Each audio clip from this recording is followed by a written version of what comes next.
300 வருஷத்துக்கு அப்புறம் நம்ம சோழர் காலத்து ஆனைமங்கலம் செப்பேடு இந்தியாவுக்கு திரும்பி இருக்கு. அன்னைக்கே சோழர்கள் மற்ற மதங்களையும் மதிச்சு வாழ்ந்தாங்கன்ற மத நல்லிணக்கத்தை இது காட்டுது. அப்போதே வெளிநாடுகளோடு நமக்கு இருந்த கடல் வழி வணிகத்துக்கும் தூதரக உறவுக்கும் இதுதான் சாட்சி. நெதர்லாந்துல முடங்கி கிடந்த நம்ம தமிழர்களின் வரலாற்று பொக்கிஷம் இப்போ பிரதமர் மூலமா மீட்கப்பட்டிருக்கு. செப்பேடுனா வேற ஒண்ணும் இல்லைங்க, 1000 வருஷத்துக்கு முன்னாடி ராஜாக்கள் எழுதி கொடுத்த ஒரிஜினல் நிலப்பத்திரம். நம்ம ராஜராஜ சோழன் எழுதி வச்ச அப்படிப்பட்ட ஒரு வரலாற்று பொக்கிஷம் தான் இந்த ஆனைமங்கலம் செப்பேடு.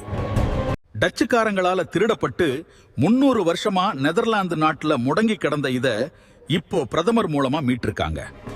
நாகப்பட்டினத்தில் கட்டப்பட்ட பௌத்த விகாரத்தின் பராமரிப்புக்காக ஆனைமங்கலம் கிராமத்தையே வரியற்ற நிலமாக சோழர்கள் தானம் தந்தனர்.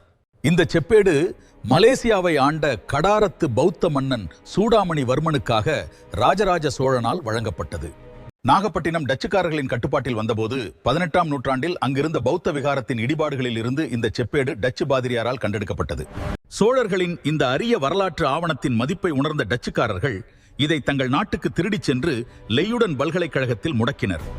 நெதர்லாந்துல முடங்கி கிடந்த நம்ம தமிழர்களின் வரலாற்று பொக்கிஷம் இப்போ பிரதமர் மூலமா மீட்கப்பட்டிருக்கு.